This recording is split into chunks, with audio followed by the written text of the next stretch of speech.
NASCAR Sprint Cup Series is ready for qualifying, presented on Speed by Subway. It is hot in the Queen City. Charlotte Motor Speedway, Concord, North Carolina, and we're ready to go and ready to qualify. How hot is it?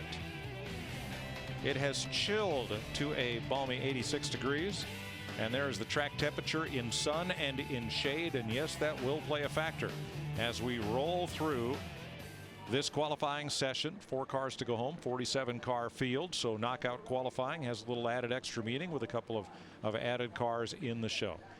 Hi everybody, Mike Joy, Larry McReynolds, Darrell Waltrip with you once again, and we saw a most interesting practice earlier. Juan Montoya went out and made a couple of single lap runs, Darrell, and decimated the field. They spent the whole hour and a half trying to catch up. Yeah, well, and what he does, it's really unique the way he makes a qualifying lap around this joint. He'll take it in right out next to the wall, high, wide, and handsome into 3. Then he'll run down the hill, down the banking, and he picks up a ton of speed doing that. He does it on both ends of the speedway. I don't see anybody else making laps like he does. And so I don't know if guys were like us. Maybe they watched. Maybe they said, oh, that's the secret. But I think also you got to watch the guys that can hook that left front wheel on that white line. Now, that's kind of old school qualifying here. Run it, keep it low as you can, keep it right on the bottom. We'll see which one prevails, high line, low line. Larry, this sun versus shade temperature hopefully going down a little bit later in the session. Usually it favors those drivers, but with the number Montoya put up and the fact that he's going fairly early in the order, what do you think? Well, I think whether you're Brian Patty, Montoya's crew chief, or even Bob Osborne's crew chief, or Carl Edwards, who had to go to a backup car, you are a salesman right now. You are telling that driver, I promise you, it's going to have a ton more grip than what we had in practice, because whether you're Montoya or whether you're someone that was 20th quickest in that practice, you're going to have to go out there and pick up 3/4 of a second, maybe up to a second, I think, to be a contender. Yes, definitely we want to watch the 24 and the 48 and the 9 car of Casey Kane. Fast in practice, they go very late in this qualifying session. 2 cars hit the wall during practice. You mentioned Carl Edwards. Mike Bliss also had a pretty hard hit, both entering turn number 3. So let us begin. Paul Menard in the Serta mattress. Menard's Ford, number 98, will be our first qualifier. He's kind of backslid to 23rd in the standings after finishing up the first half of the season in the top 10. First half of our season, that is. He was actually pretty quick in practice. He was 7th quickest. This is the same car that he finished 4th with in the showdown. So Slugger Labby, that group, they've actually been pretty good out here the entire week and a half that we've been here at Charlotte Motor Speedway. Like that line he took through 1 and 2, that's, again, pretty much this is what I would call a traditional line that a driver would try to run here for qualifying and go fast. He ran a 29.54 in practice, 29.41. He only picked up about a 1/10 and a half, but this track has been sitting for about 15 or 20 minutes since Nationwide Series final practice ended. Yeah, and the track temp was 136 degrees when we were practicing, so obviously it's come down. Once it gets to 100 and below, that's when you'll see speeds pick up. We anticipate that most of the cars will be one and done, at least until we get to knockout qualifying. Here's the next care, 3M Ford. This is for Greg Biffle. Best start here is 4th in this race 2 years ago, although he started 4th on points in this race. Qualified 3rd that year in the fall. Now, what was interesting, we saw Greg Biffle, easy for me to say, run the high line through 3 and 4, coming to take the green, and he's actually running up the racetrack in 1 and 2. But it's tough to get up to speed by the time you leave pit road and get back to the start-finish line to take the green flag. Yeah, you really got to hustle it coming around here to get the green, and Greg's decided that his car works better. If you're a little tight, this little higher line will definitely give your car a little better attitude, especially on corner exit. He's just not happy with that car, I don't think. No, 29.72. The stopwatch shows it. 3/10 slower. And why, if you're not really up to speed, why just 1 lap? I think he knew by the time he got from 1 and 2 to 3 and 4, it was losing grip the further he went. Travis Kvapil, Brad Keslowski, and Matt Kenseth coming up. Speed's presentation of NASCAR Sprint Cup qualifying from Charlotte is presented by Subway Restaurants. So many $5 footlong subs to choose from. Enjoy amazing value at Subway all day, every day. Travis Kvapil on track, and you note that all three of the Front Row Motorsports drivers have changed car numbers. The Long John Silver's car now the 38 with Travis aboard. Let's see how he fares. We're going to know how the Fords fare pretty early here because of our first 8 cars. 6 of those 8 are Fords, but I think we're going to have to really wait to the 35th car to go Casey Kane to know who's maybe really strong in the Ford camp. That car there, it looked like he didn't drive it up there. That car pushed up there. It had a good bit of push as it was coming out of the middle of the corner, off the corner here. 2990, Darrell, yeah. And you can see that. no. It's just got his hands full, really trying to keep it off the wall. That's 2/10 quicker than what he ran in practice, but I don't think a 29.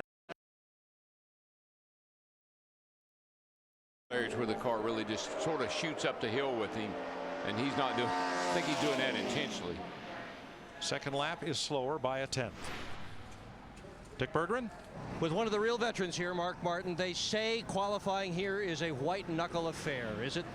It's a lot of fun. I love this place, and we had a really good CarQuest Chevy today. So we'll go out here. We got an early draw, and we'll go out here and lay down the best lap we can, and take that. Good luck. Hope it works for you, Mike. Mark, one of a number of drivers sporting very patriotic Memorial Day paint schemes. Here's Brad Keslowski in the Penske Dodge. 4 top 10 results in 7 nationwide starts here. His best qualifying effort, 6th at Richmond. He was 15th in that practice we had earlier today in this 12 car. This is a brand new race car Jay Guy and that group's brought out here for Brad. Well, I watched, last week over here that his car was real twitchy. It just wasn't smooth through the turns at all. This car today, it's driving a lot smoother for him than what he had over here last week. The car looks a lot better.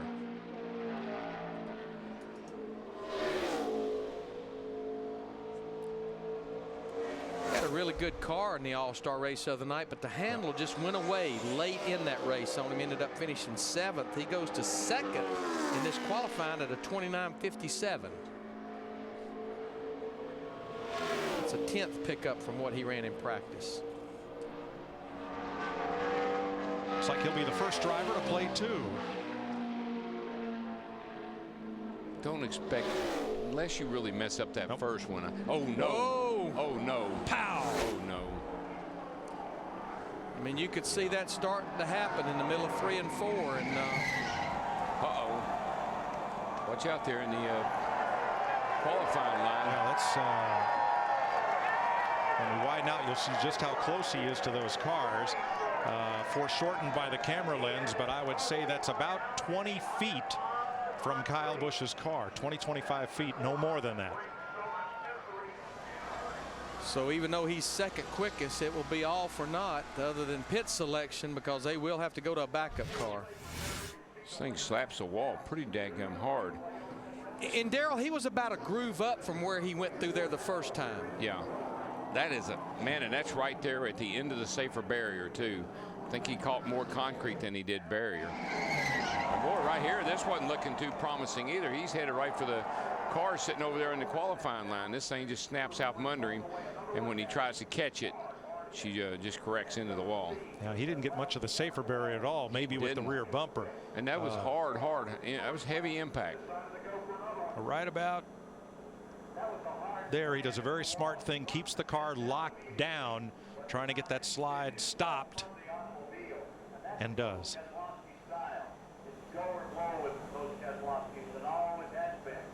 Yeah, the first time through there, he was hugging that white line. Yeah, it's a chance you take on a second lap. You're going to lose grip, and unless you messed up that first lap. That was a hard lick. I'm telling you, you couldn't have probably hit it any worse spot because it's right at the end of where the safer barriers. And you hear the cheers. That's because Brad is just now climbing out of that car and walking around to survey the damage. He's a little slow getting out. Yeah, that was a heck of a hit. It was, and he's got just a little bit of a limp there. I tell you, that was don't take that lick there lightly. That was hard. I think he's struggling with that a little bit.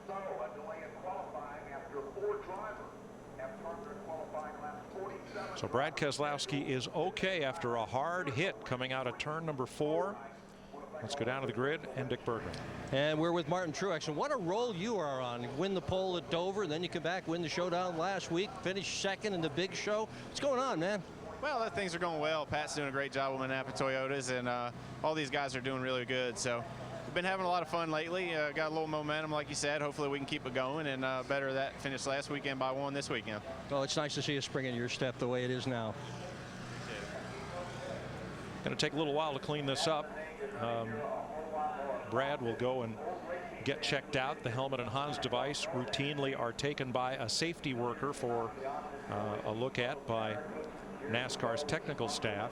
And they're going to pull the car out of the grass with a wrecker and a long nylon tow strap so that wrecker doesn't end up in the grass.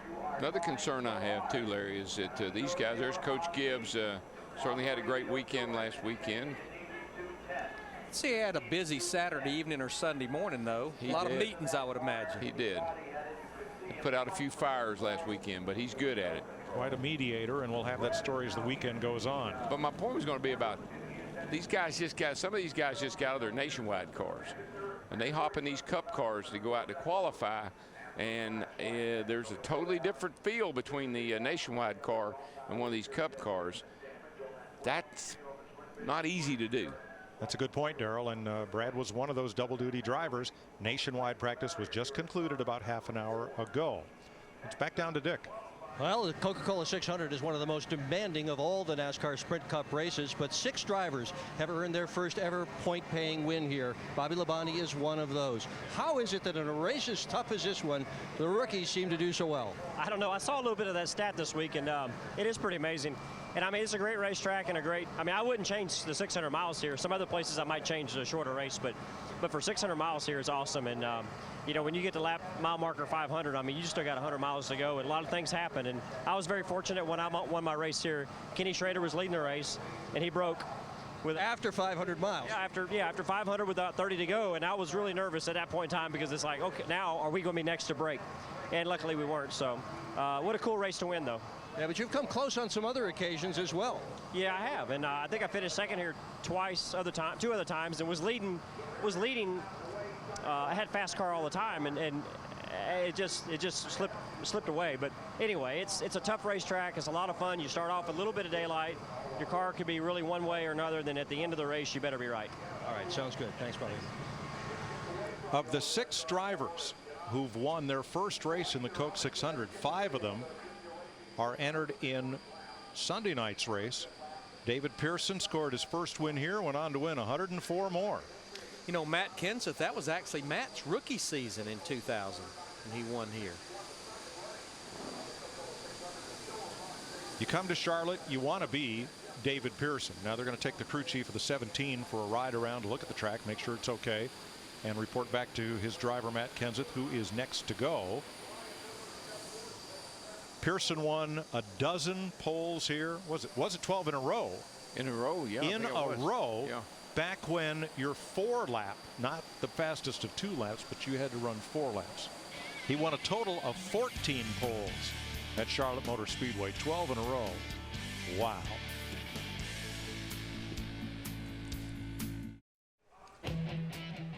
At Charlotte Motor Speedway, Todd Parrott touring the track with a NASCAR official, and he will come back and report back to Matt Kenseth.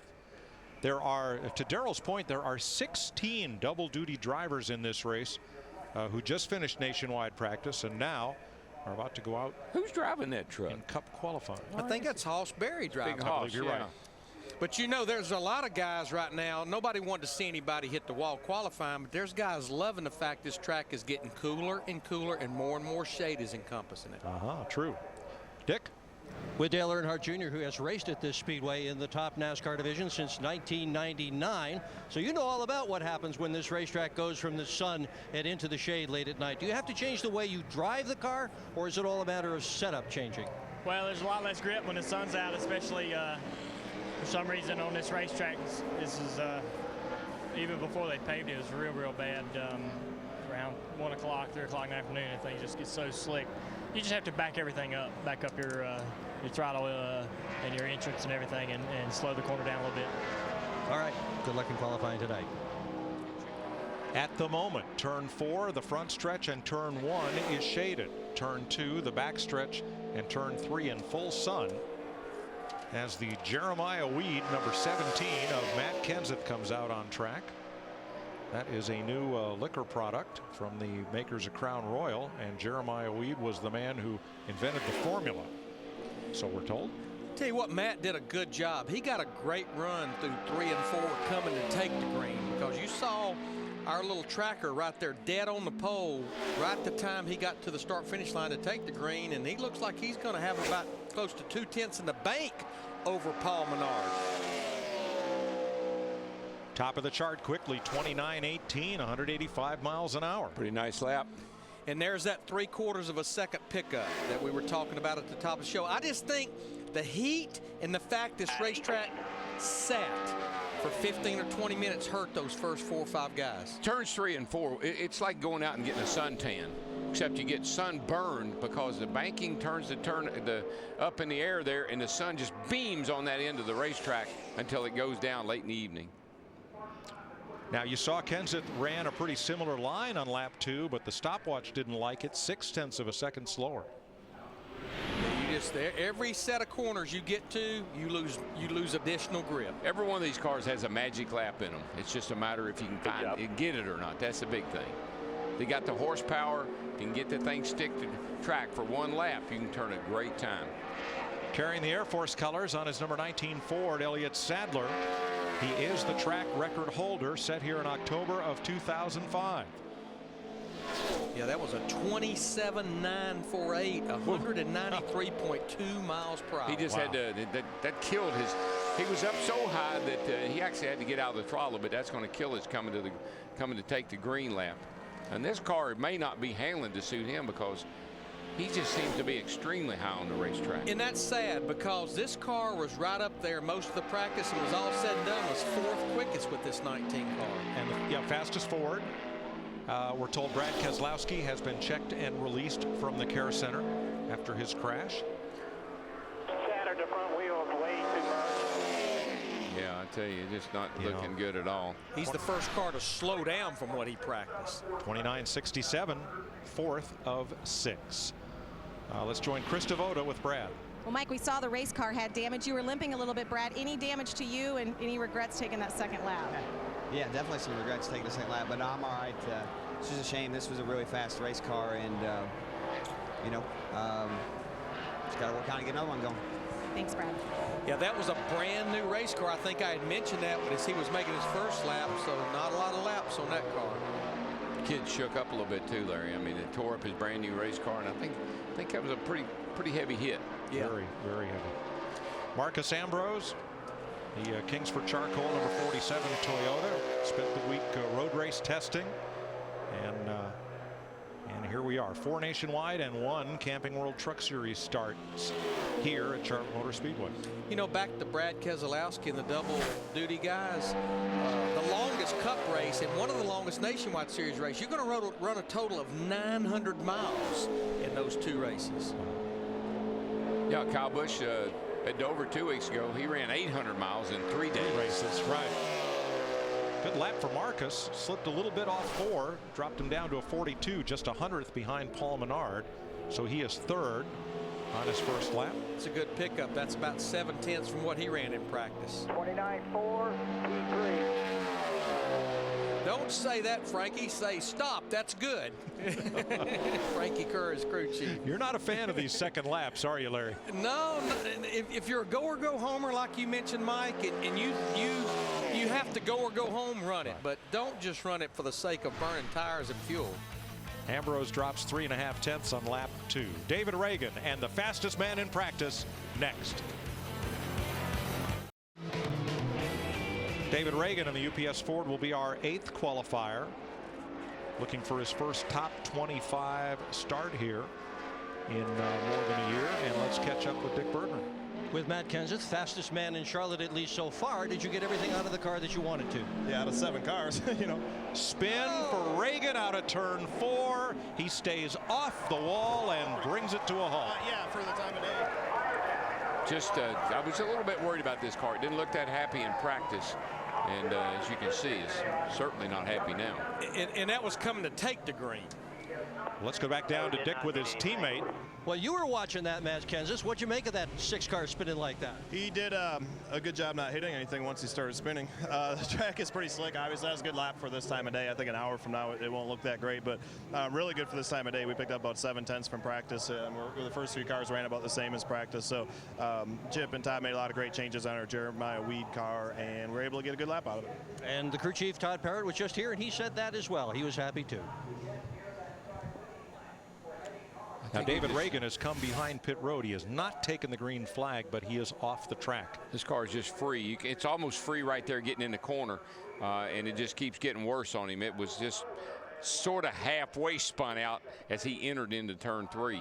You can see the tire blow out right there as it was sliding. But, yeah, 4 out of 5 times you spin in turn 4, you're going to hit something, inside or outside wall. Stays in the throttle and just keeps it gassed up to keep it from backing back up the track, which was a good move. Yeah, even though he had not taken the green, I guess he would realistically be on the 5-minute clock. Yeah, seemed like yeah, he could put tires on, and well, can you put tires on though, Larry? That's the question. There's Matt Kenseth. Once they heard the noise, got a look. Whoa. and then he finished answering Dick's question. So even though you're on the 5-minute clock, could you change your tires? That's yes. a great question. We're being told that you can. Yeah. And here we go. We're about to have a tire change. Excuse me, pardon me, coming through. Jackman. I know one thing I'd be doing to those tires. I'd be adjusting me some air pressure in this next set. Yeah. I'd also be adding a little wedge to that baby if I could. Don't know if they might let you do that, but I could definitely do something with some air pressure. I didn't have any idea you could change tires. I mean, that's like working on the car. After it's gone through inspection, I just was surprised. Well, this is run and gun qualifying right here. Got a lot of help from the boys from Richard Petty Motorsports, Paul Menard's crew, A.J. Allmendinger's crew, everybody pitching in here. Yeah, because they were out on pit road, whereas David's crew had to come out from the garage. Now, you know, another interesting thing, Larry. Guys, help you. Are you going to have a set of tires aired up for qualifying? Hope so. Now, here's the fastest man in practice, J.P. Montoya, running a bit of an unorthodox line, Darrell, way up the racetrack, but so effective. I like the way he does it. It's a little different. It's kind of the best of both worlds, and he gets a great result.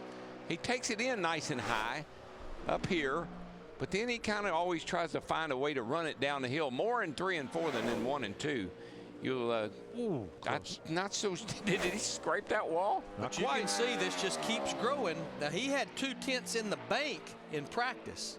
Now he's kind of heading down the hill right here, but not like he did in practice. I don't know if the track's still slick and he can't. Way too tight. No, don't fucking with it. Just one.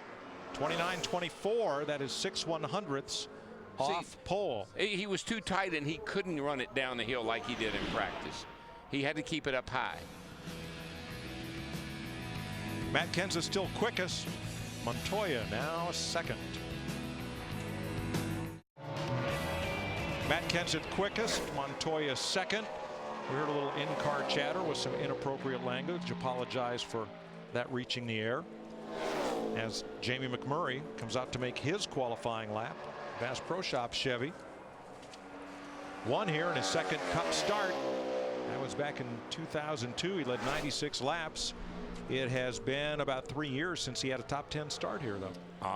See, he's trying to do a little bit of that Montoya line. He cut it down a little bit. Let's see how he ducks down here in 3 and 4. So far, he's looking pretty good at the end of the back straightaway. You know, it's always great to have a teammate go before you because you kind of know what he had, but not back to back. You don't really have a time to even make like air pressure adjustments. Not quite as drastic a move as what Montoya was doing, but still a pretty good lap. Good lap. 29.31, 184 miles an hour for McMurray. So he's third. 29.31. Behind Kenseth and Montoya, ahead of Menard and Ambrose. Krista?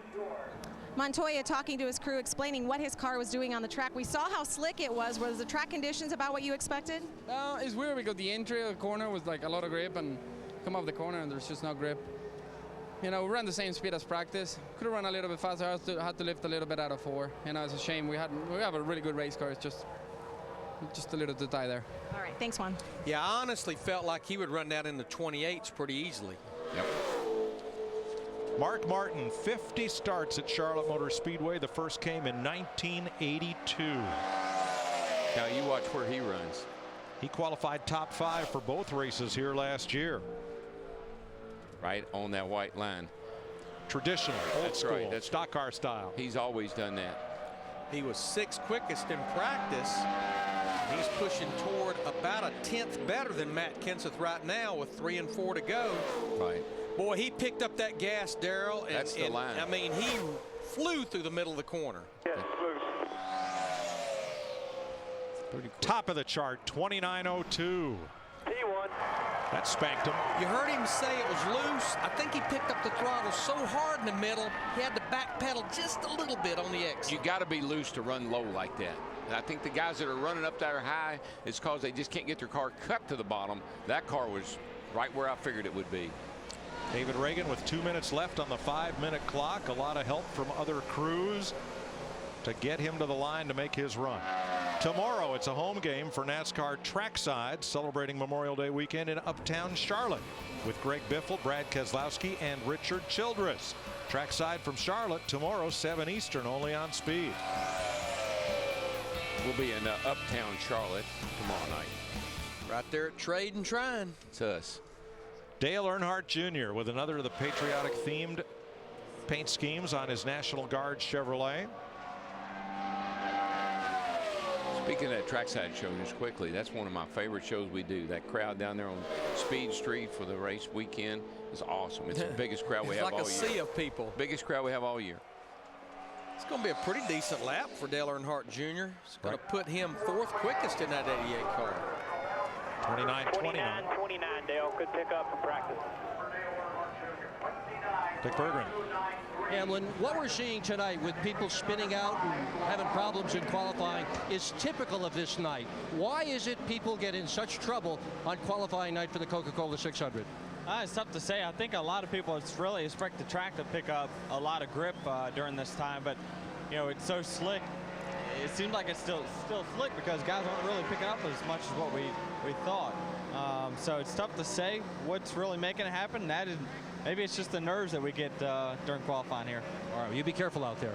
All right. But I agree with him. Mark Martin did pick up a half a second. Matt Kenseth 3/4 of a second, but the other cars are not doing it. It can be done, and the shadows now stretch into turn 2 and into turn 4 as David Reagan gets a second chance. Boy, I don't know. That thing is still thing's out of control. You can see he's a busy man inside there. I'd hate to have to go out for a second attempt after I just spun the thing around. It's taking off up the hill right here, big time. But he's going to make it. He's working, I'll tell you that. 8th quickest, 29:45. I tell you what, though, that's pretty impressive that you can spin out and almost hit the wall and turn right back around and go out there and run. What did he run, Mike? A 29:45 over 183 miles an hour. They tightened him up a skosh, but he still had his hands full. Good effort. Krista? Mark Martin had said, man, I had that thing sideways all over the place. Even so, on the pole for now. What do you think about that? Well, it's incredible that I had a car that fast. I want to thank the CarQuest Chevrolet team for a great race car. I usually don't let them get out at all qualifying, and it got hung out in 1 and it got hung out in 4. So that's just how fast the car was. It was pretty special. I'd like to give a shout out to GoDaddy.com and Delphi and all our supporters. That's fun. You know, the draw is not going to be good to us, but golly, that's a fast lap and it's fun to do it. Something else he said, I drove it pretty deep for an old man, didn't I? Mark Martin was the 11th car to go out. Last year, the pole winner went out 20th. And here is Martin Truex, runner-up last week, trying to knock Mark off the pole. Pretty smooth lap. Down in the 28s. He's going to go 28.84. Truex puts the Napa Toyota out front. Coming up, Kevin Conway, Bobby Labonte, and Regan Smith.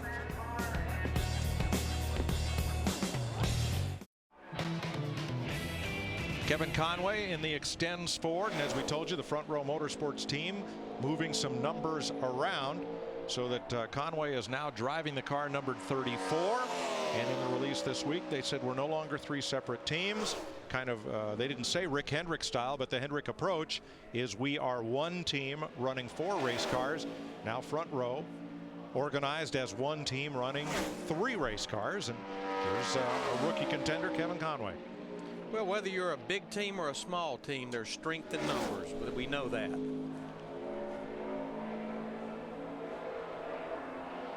'11 starts in 2010. He did not attempt Daytona, and he's been running at the finish in all but one of those races. 30:02 for Kevin Conway. That's within a tenth of what his teammate Travis Quapple ran. And Kevin picked up about 7/10 from what he had practiced. It's just seat time. That's the biggest thing, and that's something that he does a great job on race day doing, is getting seat time. And yeah, I know he's not always fast, but he has stayed out of the way. He's gotten experience.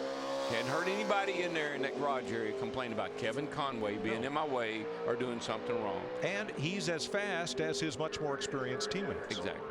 Krista? Martin Truex, and I got to ask, you have this all-star momentum just on a roll right now. Well, business is picking up. Napa Toyota's been really good here. It was good last week, obviously, and that was good to get some momentum through the all-star race, the showdown win, and all that good stuff. But the big thing is these guys are just doing a phenomenal job. Pat and all these guys bring me good race cars, and we're really starting to click. It feels good, and starting to have fun again. It's been cool. Thanks, Martin. I'm just a big Pat Tryson fan. You know, Pat has actually made the chase every year but one as a crew chief with a couple of different drivers. And you know, Larry, when you think about it, Martin going over to Michael's team at the MWR, stepped out of that one car, and what happened? He wins the Daytona. You say, did I make the right decision? But obviously, he's starting to gel with his crew chief, and it is turning out to be a great decision. Bobby Labonte for TRG Motorsports, 11th with a 29.57 for one of those half dozen drivers who got their first career win right here in Charlotte. Regan Smith from Cato, New York, outside Syracuse in the Furniture Row Chevrolet number 78. Big change in that team this week. Yeah, got a new crew chief, Pete Rondeau. Pete was already with this race team, joined them over the winter. Pete was crew chief for Dale Earnhardt Jr. a few years ago at DEI. A little change there. And I'm going to tell you what, when they dropped the green flag the other night in that showdown race, this kid was on it, and he absolutely did nothing wrong in that wreck with that 42 car in Montoya. No, Montoya just didn't quite have him cleared. And, you know, again, we're talking a different kind of racing, folks. It's not the kind where you let up and let somebody in. We're talking about making or not making it. But both drivers to that point have been driving pretty aggressively. Oh, yeah. And that's what you do with all that on the line. Tell you what, that's a pretty good lap for Regan. 29.37. That puts him 7th quickest right now. Pete Rondeau spent the last 2 years at what's now Richard Petty Motorsports before joining this team in the offseason. He replaces Ryan Coniam as a crew chief for Regan Smith. Don't know that I would have run this second lap, but maybe he just wants to see what it'll do. Tell you in a second. Fell off about 3.5 tenths. Yeah, that's kind of been the norm. That's okay. 7th out of 16. Good lap, and now just the exit of 2 and the entry of 3 in the backstretch. Have to deal with sunshine. The rest of the track is in full shade. Yeah, I mean, Martin Truex Jr. has put him a good. He's moved the bar pretty good, but I don't think that will hold up. Well, Kyle Busch was the center of controversy in last Saturday night's All-Star race. That should not come as a surprise. He had a car that was fast enough to win it, but made what might be termed an ill-timed move to pass his teammate. Ended up in the wall. Well, we know when he on a restart or any early part of a race, he's going to be high wide and riding the rim right around the outside. And everybody else knows that too. His teammate knew it as well. Hamlin did nothing wrong. I mean, he was running his line, doing his thing. Kyle got a little too high and got it in the wall. And that's just, you know, he's frustrated by it, but it wasn't Denny's fault. It's going to be a good lap for Kyle. Yeah, I don't think it's going to knock Martin Truex Jr., but it's going to go to second quickest for this 18 car. 28.95. That's 11 hundredths off of Truex's lap, and a good lap for Kyle. You know, Kyle has completed all but one lap of competition in 2010 this year. Sunday, it's a home game for NASCAR Race Day here in Charlotte. Jimmy Johnson, Casey Kane, and All-Star race winner Kurt Busch are on the show. Live from Charlotte Sunday, 3 p.m. Eastern, only on Speed. Is this not poetic? Guys that had a little problem last Saturday night, they follow each other out onto the racetrack. I'd say there's a good chance they may qualify pretty close to each other. I think you might be right. But you know that statistic you said about Kyle, all but one lap? That's the new Kyle. Yes. See, the old Kyle last year, he'd have wrecked it a dozen times by now. Now, that obviously doesn't include the All-Star race. That's the 12 points races. But I think that's the difference in this year and what I've seen of him in the past. If it won't win, he at least gets a good finish out of it. Denny Hamlin's best qualifying effort here is 8th. The FedEx Toyota coming around to complete his lap. And he may bump Montoya, the fastest man in practice, out of the top 5. He's coming right on top of his teammate. Well, of course. 28.91. 4/100 separate them. Now, the 99 is ready to go. Its driver, however, isn't in the car. Here comes Carl. He's mowing the grass over here somewhere. He'll be ready to go when we come back. Carl Edwards goes on the 5-minute clock. Here is David Reutimann in the very patriotic looking Aaron's 00. I think the Aaron's boys have outdone themselves with this paint job. Now David's the defending champion of the Coke 600. Becoming the 6th driver to score his first Cup win in NASCAR's longest race. And he was 21st quickest in practice. His teammate right now, of course, sitting on the pole, Martin Truex Jr. And we got 3 Toyotas in the top 3 spots right now. And David Reutimann's trying to make it 4, it looks like. He booked her down that back straightaway, I'm telling you. Sailed it off into 3 and gained a spot on the ticker. Hold his own to off of 4 there, so looks pretty good lap here. I just think 3 and 4 is just getting more and more grip. Yep. And front row for Michael Waltrip Racing for the moment. 28.84 for Truex, 28.90 for Reutimann. I think that group, they're already knocking on the door, I think, of winning a race this year. Krista? With Kyle Busch. Kyle, we heard you say I gave it everything I had. So in practice tomorrow, is there one end of the track you guys still need to work on? A little bit, you know, not too bad. 1 and 2 is really good, and I babied it into 3 just a little bit because I knew I had a good run down the backstretch, so I didn't want to overdrive turn 3, and that's maybe where I gave up a little bit. But track's only going to get faster. These guys are going to start turning some good lap times, so we'll see what we get, and it'll be what it is. Thanks, Kyle. Johnson, Ryan Newman trying to figure out what to do where. They are both possible contenders for the pole. They've definitely, both of them have sat on the pole here. In fact, Ryan sat on the pole a year ago. I think they're talking about, do you want to run the bottom or you want to run the top? I think that's a real confusing to some of these guys. Tony Stewart has chosen the middle for turns 1 and 2. His best time trial in the 600, 6th place on 2 occasions. Well, he's out of the throttle real early back there, getting into 3. I mean, I like kind of off, you know, get off of it early and get back on it, but he was out of it a long time coasting. 9th for Stewart, 29.29, 3/1000ths behind Dale Jr.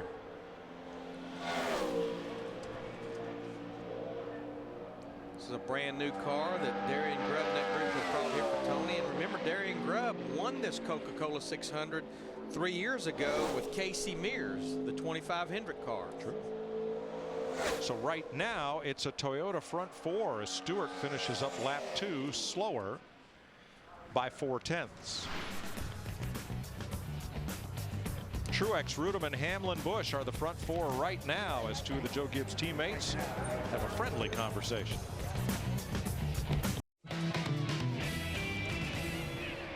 Dave Rogers and Kyle Busch debrief. Kevin Harvick. Gil Martin, whose son wants to be a broadcaster. Yes, he's instead of picking up the wrenches, the microphone's a little lighter. Yeah, he's shadowing us here this afternoon and doing a nice job. Ford Martin's sitting in the booth with us. A.J. Allmendinger, look at that ticker, oh boy. Whoa. Yeah, look at that ticker going the wrong way. Maybe went in just a little too deep. Maybe a little too hard getting into 1. But he did pick the throttle up pretty good and made a little gain back on the exit of 2. Let's see what he does down in 3 and 4. Like this line, nice low line here coming off 4. Car looks pretty good there. 6 races here. He's trying for his first top 25 start here. Might get it. He's a 7th with a 29.20. Pretty nice lap, really. Yeah, he picked up about close to 3/4 of a second. This track's just really cooling down now. Yep. It's getting right. She's coming alive. Krista? Well, with David Reutimann, what is going on at Michael Waltrip Racing? And do we have a little inter-office rivalry? Martin came down and congratulated you right away. Yeah, I mean, Martin's a great teammate, and it's cool to have stuff like that happen. I mean, I don't know if it's going to hold up or not. The track's going to get quicker as it gets colder, but had a good Aaron's Dream Machine. I think I gave most of it up. Actually, coming to the green, it's as almost important getting to the green flag as it is anything else you do here. And I got a little free coming to the green, and that cost us some time. But all in all, good effort by everybody at Michael Waltrip Racing and Toyota Racing Development. And it's Aaron's Dream Machine. It looks pretty good this weekend, so I can't wait for the race. It does. Defending winner of this race. Listen to David Reutimann. Someday you're going to hear David say, everything was perfect, and we're all going to vapor lock. Carl Edwards earlier in practice had this happen. And I did go in the garage area and talk to Bob Osborne, his crew chief, during the break between practice and qualifying, and he showed me the right rear tire definitely had a puncture in it. So, and Carl felt like he may have had a right rear tire going down. The good news is he did get a couple of 3 laps with this backup car. Not bad for a backup, 12th fastest, 29.35. And they worked very diligently. I saw Doug Yates, the whole group, putting the race engine in this car, where when they presented it for qualifying, they'll be able to start this car where it qualifies. All right, Temple, that's not bad with 1 run on it, guys. Good job getting the car ready. A little cheerleading from the driver. Dick? With Jeff Gordon, who has 7 career poles at this racetrack. First career win in NASCAR Sprint Cup competition here as well. What have you got for us tonight, Jeff? Well, anything's possible in this qualifying session. You know, you practice during the day, track cools down and gets really fast, as we're seeing. Guys are putting some great laps, and we're seeing a mixture of some lines out there too, so anything's possible. We're gonna have to pick up quite a bit. We made some big adjustments to our DuPont Chevrolet. Really excited about carrying the red, white, and blue colors this weekend for Memorial Day weekend. And I don't know, we'll see. It's your birthday, right? It's also my dad's birthday. So it is, same day. Birthday to both of you guys. Okay, thank you. Thanks, Dick. Boy, Joey Logano had an interesting trip through turns 1 and 2 and carries it deep in 3. Let's see if he can hold on. Good lap. Good. It's working it, man. Yeah. Wow. He's going to try to be the fastest Joe Gibbs Toyota. I don't know if he's going to do it. Almost. Right between them. 4th quickest for Joey. So we got Hamlin 3rd, Logano 4th, and Kyle Busch 5th. 28.91, 28.91, and 28.95 on those 3 cars.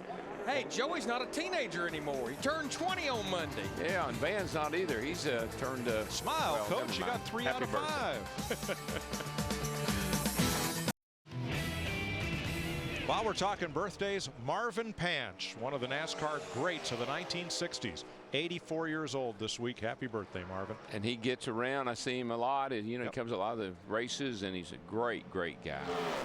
Casey Mears trying to put his Red Bull Toyota in the top 5. Saw Brian Vickers at the Hendrick Golf Tournament Monday. Brian looked great, said he felt great, but the most the doctors will let him do is pick up a golf club. So he had some fun out on the course. It's going to be a good run for Casey Mears. Nice run in this 83 Red Bull car. Pretty slick. 7th with a 29.10. Yep. So Toyota's 6 out of the top 7 right now. The only Toyota that's not up there is Marcos Ambrose, who's 17th right now. And the guy sitting 2nd has won the 600, and the guy sitting 7th now has won the 600. So a lot of our former winners are finding their way right at the top of the chart. Happy birthday to one of your old car owners, Bud Moore, this week, 83 years old. Bud. Nope, 83 years young. Yeah, we saw him at the Hall of Fame dinner induction last week. Just same old Bud. He hadn't changed one bit.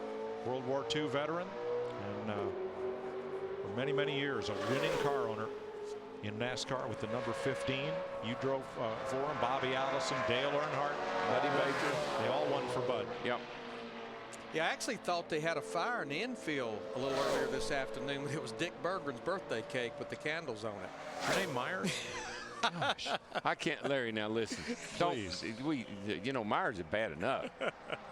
Poor Doc, give him a break. Here's the Rocket. Ryan Newman, 18 trips to Charlotte Motor Speedway, 4 poles. Plus, he started up front a couple of times on points. She's 8 smoking poles total. She's smoking down that back chute. I know that. And look at the line that he took through 3 and 4, but he lost a lot of ground right in the middle of the corner. I am looking at it, Larry, and it ain't working. But I don't know, Daryl. Maybe it is going to work. Yeah, Did they light the fuse? Yes, the rocket lifts off. I never would have thought it. Just the speed he was able to carry late exit. It carried all the way onto the straightaway. It just looked like he was up there and he wasn't back in the throttle, but he was back in the throttle. Second to David Pearson in all-time poles. The rocket tops the chart.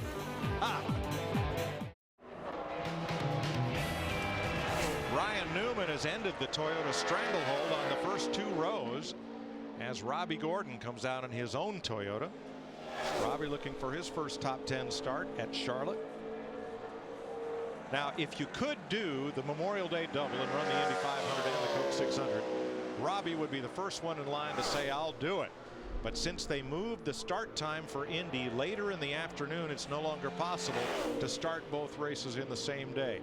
Maybe sometime soon in the future, some driver will have a chance to run to win the $20 million bonus that Bruton Smith has put up if you can win them both the same day. And you know, the first guy to do it was a guy that will be in the Indianapolis 500 on Sunday. John Andretti did it in 1994, and if John's watching qualifying tonight, good luck up there, buddy, on Sunday. Robbie Gordon's done it. Tony Stewart has also done the Memorial Day double. Robbie clocks in 20th at a 29.46. Look, now there's a laugh climbing out of that car.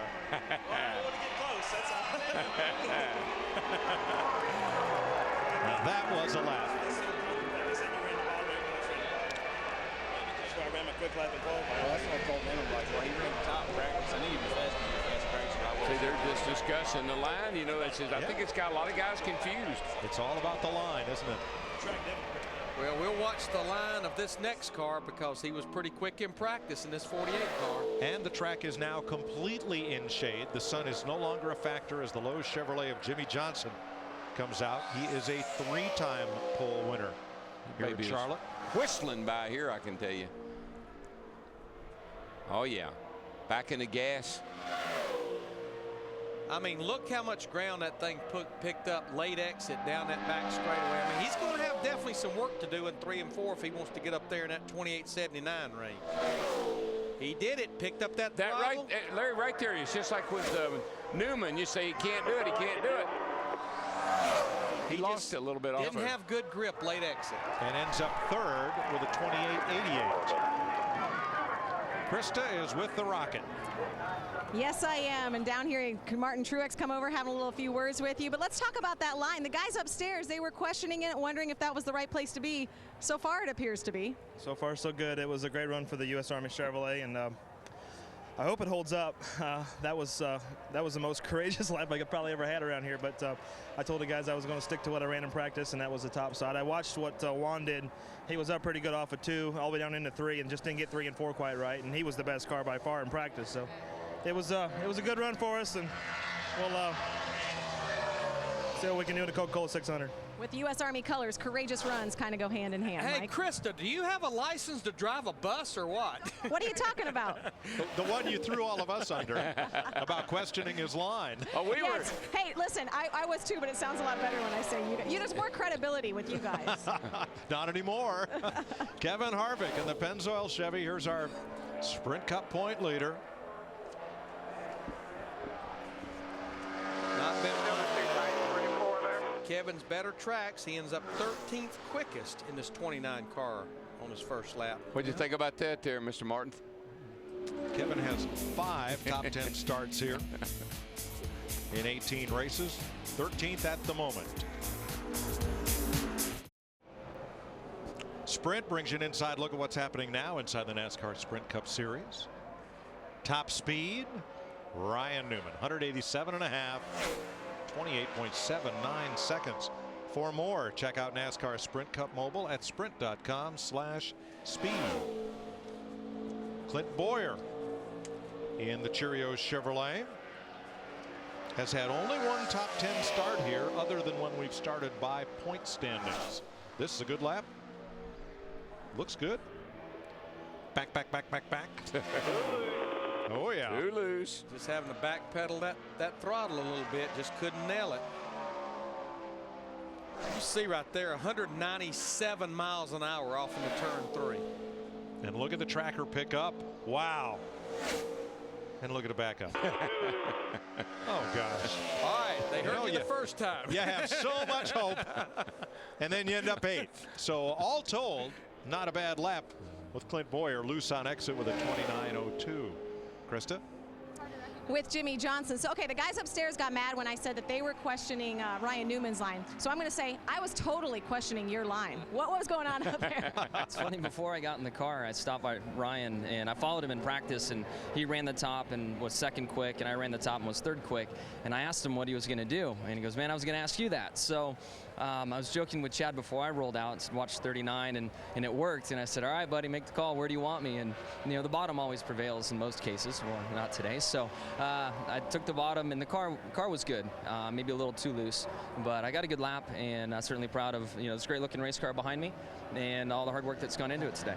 All right, thanks, Jimmy. Mike, I tried to give you one back there. Oh, yeah, thanks, Krista. Boy, this car was really ugly coming to get the green. I tell you, he was wobbling off turn 4. Jeff Burton here in the 31 car. He had his hands full coming to get the green. Burton was 9th in practice, 5th among the Chevys. And he has a half dozen or so top 10 starts here in a career here that goes back to 1994. You know how you go out for qualifying is you go to the NASCAR hauler and draw by how you are in the points. What are the chances that all 3 Richard Childress cars would go bam, bam, bam right in a row by the draw? Same guy probably drew for all 3 of them. What would be the chances they'd go 8th, 10th, and 15th? Jeff Burton is 10th with a 29.06. Darrell, have a look at Burton as he comes to the green. Yeah, I just was watching him, man. He had his hands. See, the car's loose. Gets slippy, loose there. Look at him working the steering wheel. That's not very comfortable coming to get the green. He's going, oh, no, I got to go through there again. Yeah. So you can see the track is cooling down. You wouldn't think 4 degrees would make a lot of difference. Yeah, well, is it the temperature or the perception or everything? Well, the sun's not shining on it, so you know that makes a big difference too. It'll cool off dramatically over the next 15-20 minutes. And it'll be more consistent now because it's not shaded one area and sun on the other. Jeff Gordon has 7 poles here, including 5 in a row. A record 5 600 poles in a row, a record for which he's tied with David Pearson. I think the times are so close, Mike, is that we watch our tracker, it's deceiving. You got so many times laid right over the top of each other, you think a guy's losing time, but he gains it back. See, he lost a lot of time there and continues to. 12th for Jeff Gordon, a 29.11. Right behind Casey Mears 10 and ahead of Matt Kenseth 18. You know, Gordon spent a good bit of time, you know, way over in the 30s and 40s as far as practice speeds go. They picked up a little bit right at the end, but might not be real happy with that piece. So DuPont Chevy 12th right now. 4 cars to go in top 35 qualifying, then knockout qualifying begins with 4 cars to go home. This will be Scott Speed's 3rd appearance at Charlotte Motor Speedway in a Cup car. He qualified in the teens both times. He's also run a Nationwide and a Truck Series race here. Speed was 45th in practice. Yeah, they really struggled that entire hour and a half with this 82 car. Yeah, this team started out awfully strong. But they kind of fell off a little bit about race 5, 6.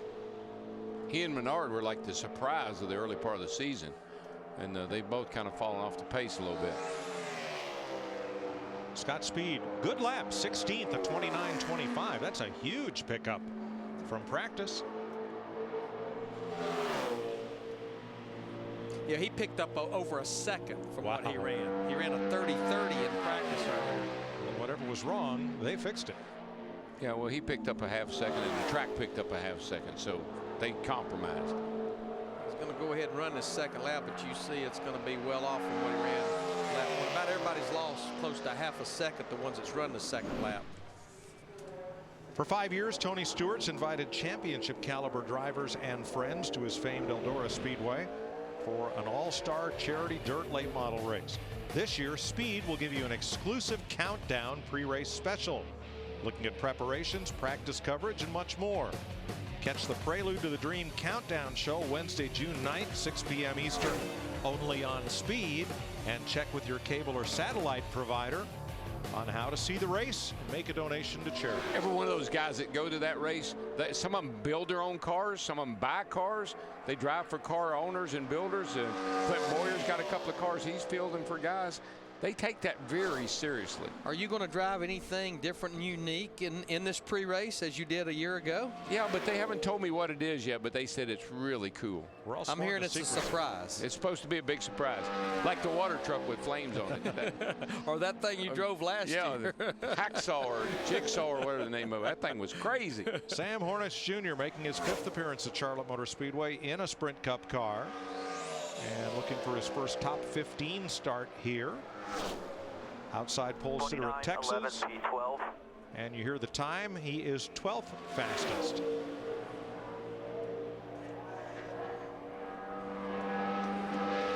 Started top 10 last, or 2 weeks ago, last race in Dover. His teammate didn't fare so well on his second lap. I think Sam's going to be okay. Well, I think the track has gained enough grip. Might have picked up a little wee bit here, Larry. Let's see. Almost. Close. Yep. Only lost a half a tenth. And all of it coming off turn 4.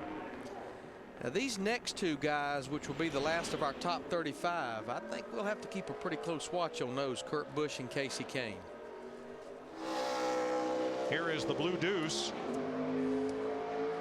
The Miller Lite Vortex Bottle Dodge for our all-star race winner, who has 4 top 10 starts here, including the outside of the front row in 2007. Wonder if they've got that magic setup that they ended that all-star race with last Saturday night. I doubt it. He hasn't bounced it off the wall yet. You know, the Coca-Cola 600 has not been good to Kurt at all. He's never even had a top 10 finish in the May spring race. You're right. 11th in 2004. Driving for Jack Roush is his best finish. Looks to me like he bought himself some speed with some of that $1 million. So far, thing is down there and digging. See if he can hold it off 4 here. This has been kind of a problem. Yeah, it's going to be close, Daryl. He lost a lot of ground, just like we've seen so many cars. She just slipped a little bit. Ryan Newman dodges that bullet by 4 100ths. Great run. 28.83. Just got a little bit twitchy on him off of 4. Yeah, Steve. Guess what? She's a little tight. Little tug on that steering wheel. Good job there, Kurt. Good job, guys. That's the way to do it. Close, but not quite. It's been amazing, some of the crew chief swapping that went on during the offseason, how it's complemented where they went. Steve Addington to the 2, Pat Trison to Michael Waltrip Racing.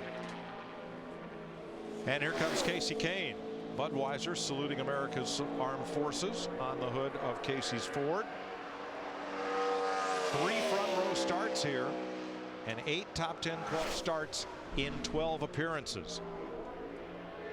Well, we need a Ford up there in the mix because we got a Chevrolet, a Dodge, a Toyota right now, the top 3. He got a great run off turn 2, and that speed carried all the way down that back straightaway. Let's see what he can do here through 3 and 4. The Achilles heel's been right there for most of the cars. Not this one. I don't know, Daryl. No, late exit. Late exit. I cannot believe it. 4th. 28.85. Well, now we have a Chevrolet, a Dodge, a Toyota, and a Ford. Parity has prevailed. How does that happen? I don't know, but I've been asking myself that question for 30 years. How does that happen? We move to knockout qualifying. 12 drivers for 8 positions, and of course Bill Elliott in the 21 is a past champion of the Sprint Cup Series and the only one in that group. So we know that The remaining drivers are contending for 7 spots. And Mike, when we talk about how somebody looks off the corner, oh, they lost, look at the time, 79, 83, 84, 85, 88, 90, 91, 91. That's your first 8 cars. They're within hundreds of each other. Bill Elliott first raced here in 1976 in the family Ford. Carried number 9, as did his cars for the next decade and a half. Now he drives for the storied Wood Brothers out of Stewart, Virginia. And this will be his, let's see, first or second trip to Charlotte for the Wood Brothers. It's going to be a pretty decent lap for Bill, I think. We'll have to see, you know, where it's going to stack up as far as the go homers, but 29-29. In fact, he ran the exact same speed as Dale Earnhardt Jr. Of course, Dale Earnhardt Jr. would take the spot because of being higher in the points.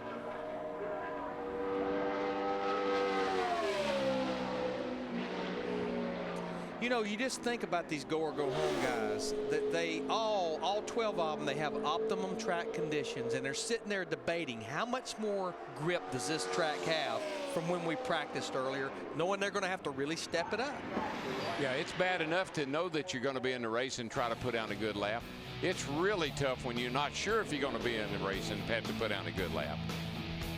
Kurt Busch and Ryan Newman separated by 4 100ths. Talk it over. Mike Bliss on track. Now he hit the wall coming into turn number 3 during practice in his James Finch-owned Chevrolet. And I'm pretty sure they had to go to a backup car. So this will be the first laps he's making in this 09 car. Yeah, Larry, his car was crashed pretty hard. Yeah. As he rounds turn 2. This one isn't very happy either. Let's check with Krista. Kurt Busch trying to join drivers like Darrell Waltrip, pulling off the All-Star and Coke 600 sweep. I know you're happy with that, but I know you're also frustrated because you could taste that top spot. Yeah, it's funny. A couple of years back, Newman and I were teammates, and we both went out to qualify, and he didn't make a perfect lap, and I went out there and messed up mine, and he ended up first. I was second, and I was like, hey, I just gave you another pole. But really proud of my guys, the way this Miller Lite Dodge Vortex bottle car is running. And it's funny, we ran 2850s the other night to win the All-Star, and I couldn't even do that in qualifying trim right now. So it's just a good vibe we have. Things are going good, and hopefully we can get it put together for the full 600 miles. Thanks, Kurt. Kurt was talking about 2007 when he and Ryan were teammates. Mike Bliss 29.59 on the first lap. And slower on lap 2. Yeah. Got his hands full with that piece. Yeah, I just feel like with the way this track is right now, unless I ran maybe about, what do you think right now, 29.40 or better, I'd be a little nervous. Bill ran a 29. Yeah, you're going to have to be somewhere in the 40s at least. I would agree. Yeah. Somewhere in the 40s. But again, that's the first laps that Mike Bliss has been around this racetrack in this backup car. Yeah, well, you look at it, and that lap was a 29.59. Bill's been over there at a 29.29, 3/10. So somewhere in between, I think that's probably where you got to be. Glendale, Arizona's Michael McDowell for Prism Motorsports in a Toyota. Second trip to Charlotte in the Cup Series for McDowell. Pretty good qualifier. He's a young fellow that gets it all out of the car. Really good kid. Did a little Bible study thing with him over at church here last Saturday. Really just dedicated young man. Nice kid. He was third quickest of the go or go home cars earlier today in practice, and this is going to be a pretty decent lap. He's going to be, well, it's going to be a little slower than Bill Elliott. It's hard. It's jumping all over the place. It's hard to tell on that so tracker. Tight. That's a good safe lap there. 29.34. There you go. There you go. That's under 40. He should be able to race Sunday night. Feel pretty good about that. Halfway down the back straightaway. Be anxious to see what it does through 3 and 4, but right now he's looking like he's a little better on his second lap. If he can do it, this would be the first car. There you go, late exit. Yeah. Late exit, turn 4. You keep setting me up to be disappointed, Larry. Yep. Newman's the one that proved to me. Todd Bodine and Mad Max next.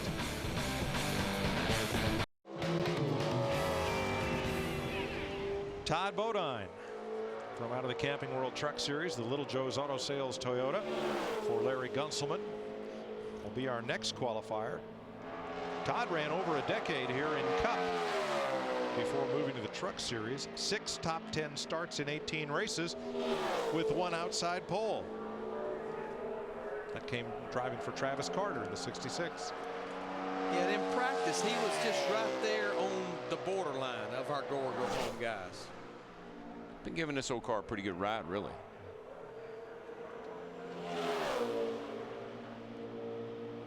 It's working to be a little better than Mike Bliss halfway down the back straightaway.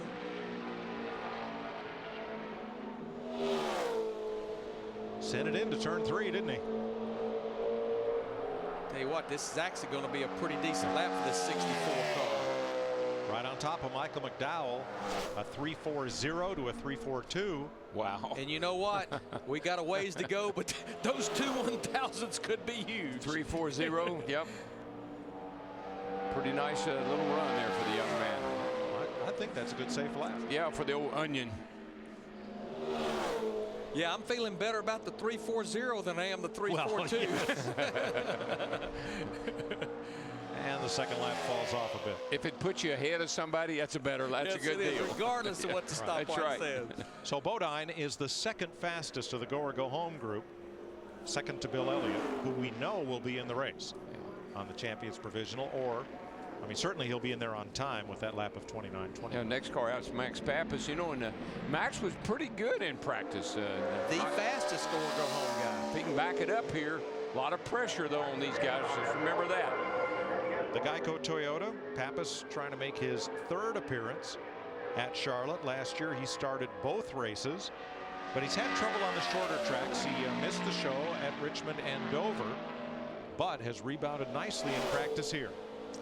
And you know, we've talked about how much grip this place has right now, but I believe if I was Booty Barker's crew chief, I would have said, Max, 100%, not 110. Just give me 100. Wow, look at this. No, he just carried it in too hard, though, Mike. Yeah, look at that. It shot up. He went in the corner so hard that 110%. Yep. That extra 10% might have done him in right there. Now he's got some work to do. Still got a fast enough car. I think he can overcome it, but he lost a lot of time in turn 1. But he's going to be right there. Well, he was working on being right there with Bodine and McDowell, but he lost some ground there. And instead, he's right there with Mike Bliss. Yeah, 29.52. I don't feel good about that right now. Nope. Better play 2. Just think you. Yeah, he has to run this second one. You know, we've not seen a single car pick up on lap 2, but that 52 just is, you got to go down swinging. Now this will lock Bill Elliott into the race. It's no better. He had the trouble there in the middle of that corner. Don't believe it's any better, Larry. It looked better until he got to the exit of turn 4. Actually, he fell off by 3.5 tenths. Yep. So Bill Elliott is locked in. And coming up are Reed Sorensen and J.J. Yaley.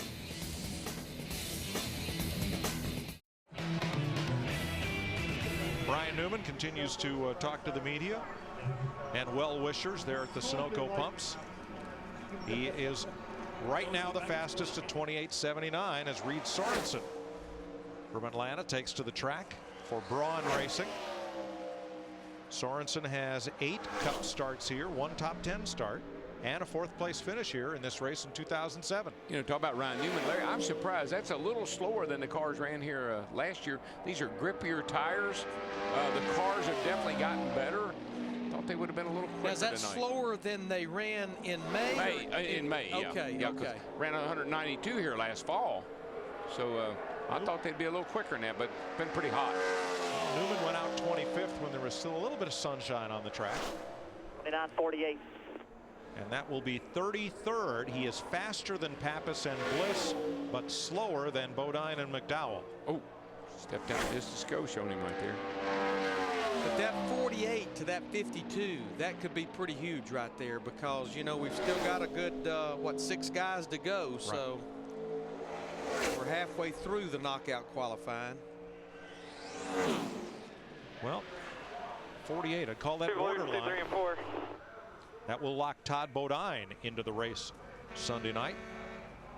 Reed Sorensen right now 4th of the go or go homers after 6 have run. Monday night, get your NASCAR fix with NASCAR Race Hub. the latest NASCAR news and information, and you'll hear straight from the drivers and crew chiefs when they stop by the garage to hang out and talk racing. NASCAR Race Up presented by Hooters, Monday night, 7:30 Eastern, only on Speed. 6 drivers to go. 4 to go home.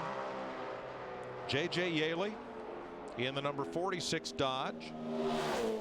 J.J., another driver out of Phoenix, ex-USAC star, has been in and out of Cup. That's the Jake Owen Rayborn Foundation charity on the hood of the number 46.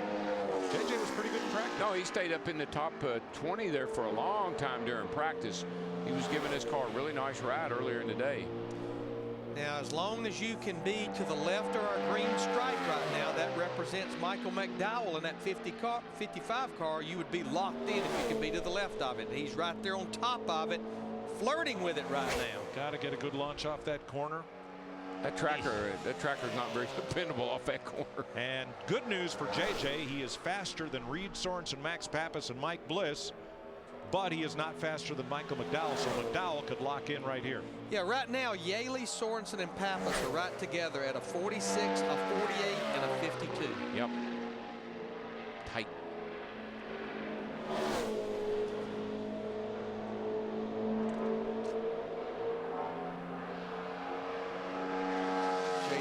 Be slower, but he's right there on the fringe of getting locked in. So McDowell is in. Yaley will now become the green line on our ticker, and his 29.46 would be the next time to lock in. Yep. So Elliott's in, Bodine's in, McDowell is in with 5 cars to go. Felt like you needed to be under 40 or in low 40 in the 30s if you could, but under 40. David Gilliland has transitioned to the 37, the Taco Bell car, again part of that Front Row Motorsports shakeup this week. He has 7 starts at Charlotte Motor Speedway. Whoa. Last fall, 14th. Daggone, I think. David was 8th quickest of our go or go home guys earlier. And he needs to be there or better. We apologize, tracker's down. No signal for the tracker off of David's car. 5 drivers to go, including Gilliland, and the time he needs to beat to lock himself in is 29.46. That's J.J. Yaley.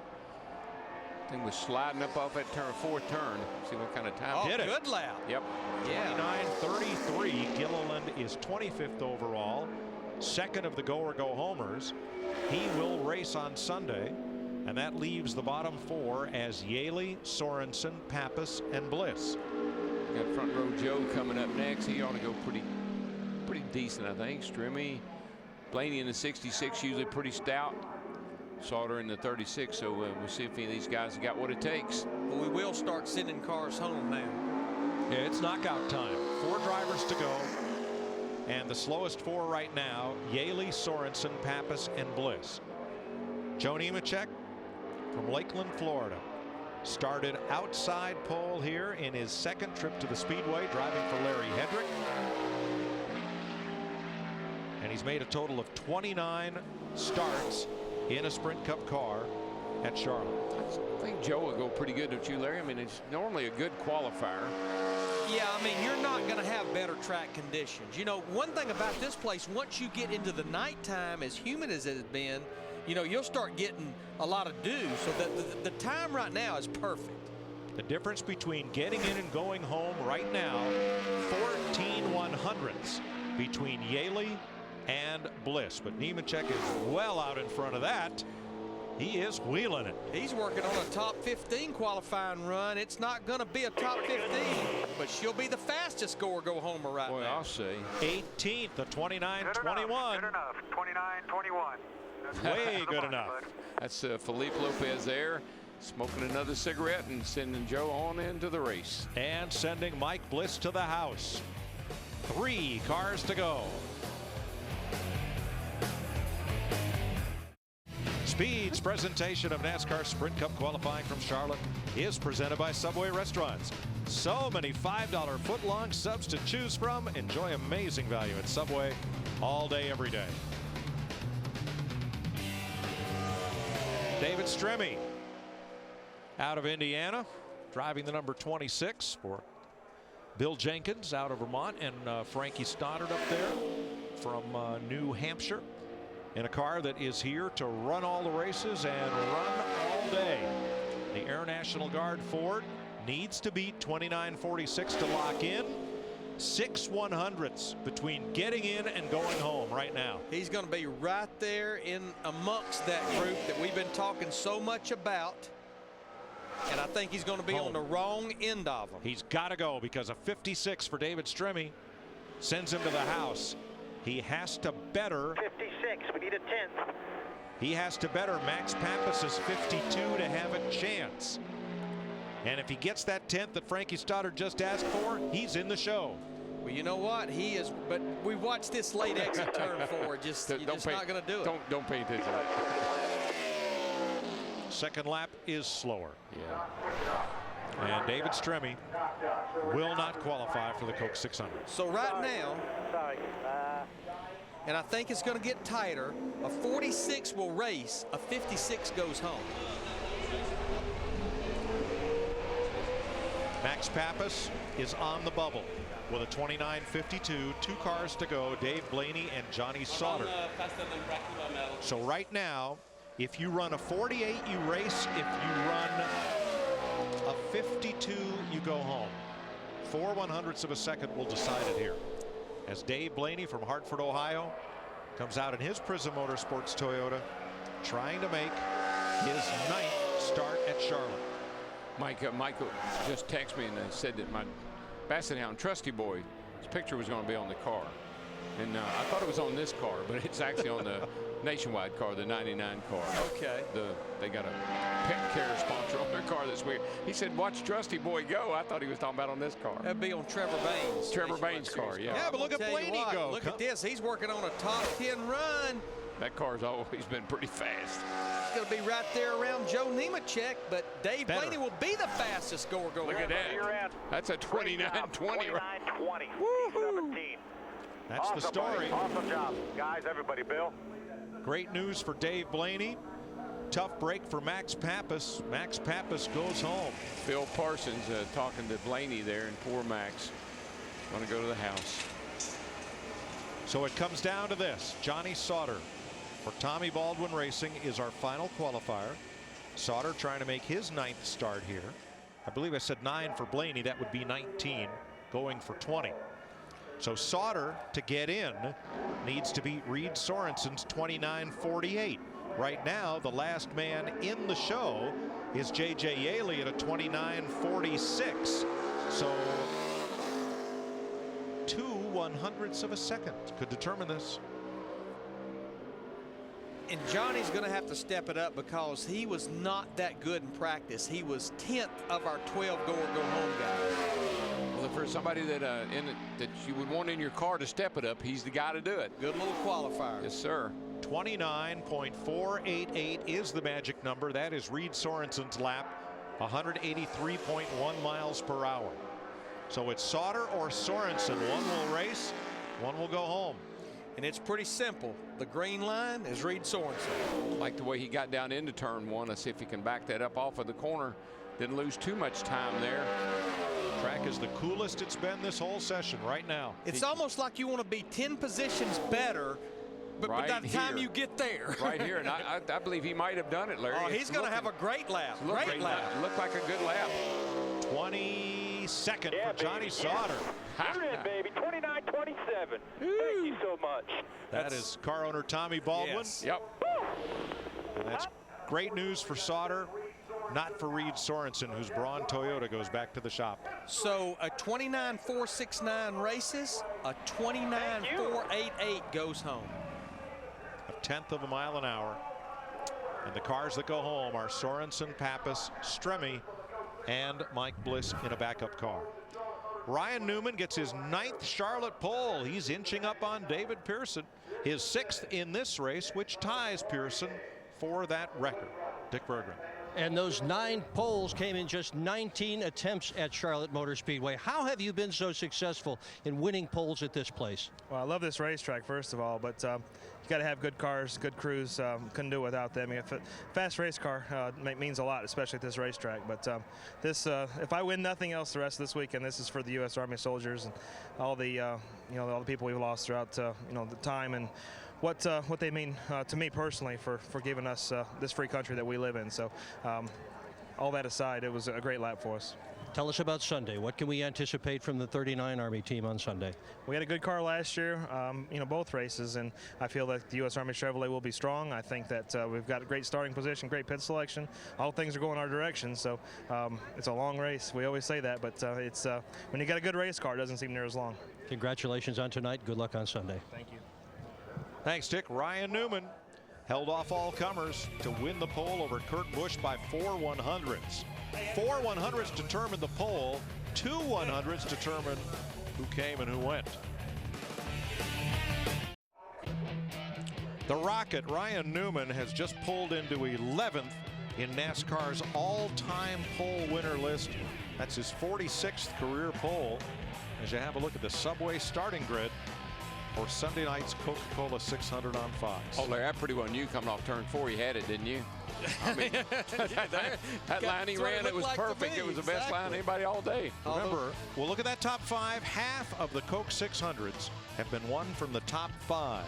Newman, Busch, Truex, Kane, Johnson. You can see Joe Gibbs Racing there, 7th, 8th, and 9th. And Casey Kane, the only Ford in the top 15 in that 9 car. Montoya, quickest in practice, ended up 20th. Yeah, I'm sure he's really disappointed with that because that car was bad fast practice. Bill Elliott there in 25th. Yeah, nice run for Bill. Saw our points leader Kevin Harvick back in the 23rd position in the 29 car. Brad Keselowski, of course, hits the wall on lap 2. They will be going to a backup car. But think about Reagan in the 6 car. He spins out qualifying and he still comes back and he starts 35th. Think about, the thrill he had to go through. That was quite a tire change. They had about 25 guys behind the wall accomplishing that one. As Ryan signs a few autographs. Well, the disappointed are Mike Bliss, who crashed in practice and got all he could out of the backup car. Max Pappas just too hard into turn number 1. Didn't help his lap. David Stremme, Reed Sorensen didn't quite have the speed. But let's hear from a couple of fellows who did get in knockout qualifying. Here's Krista. That's right, Mike. Joe Nemechek, David Gilliland will both be racing on Sunday. And Joe, we were talking the tightrope that you guys have to walk on to get your car fast enough without making any mistakes. What is that like mentally? It's tough. I'm telling you, it's people out there don't realize how stressful it is because you're trying to find the right lane. The front row, one was high, one was low, so you're trying to tell yourself, well, where am I going to go? What's going to be faster? And it's tough. I got to give a big shout out. Thank you to my whole Nemco Motorsports team and all the folks out there trying to help us find a sponsor partner. There's so many people out there helping. We got a great team. We're a small team. We're growing, and we got a lot of potential. And we just need a little bit of money, and we can get out here and compete. All right, thanks, Joe. Good luck on Sunday. And let's turn to David Gilliland. And I know you guys were scrambling in practice. You were talking with Joe, all the changes you guys made. What does it mean to you to make this race after all of that? It means a lot. Joe and I were just talking, like you said, it is so stressful here, qualifying. And I've been doing this deal for a year and a half outside of the top 35, and it is stressful. But glad it's behind us. Glad our Talk About Ford Fusion is in the race. And we spent 90% of practice in the last 3 spots, 43rd in practice on time, which was nowhere close to good enough to make the race. So Randy and Walter and all the guys, on the team made some awesome adjustments. And right at the end, we got out and made one last run, and the car was 100% better. So it gave me some confidence going into tonight to be able to drive it and put it in the race. So I'm excited. Well, you mentioned all the guys on your team. You guys have done some interesting things, especially this week, making the changes. What's that been like for you to kind of, bounce from car to car and have to race your way in each time? Yeah, it's been interesting, but luckily we've qualified for each and every race. So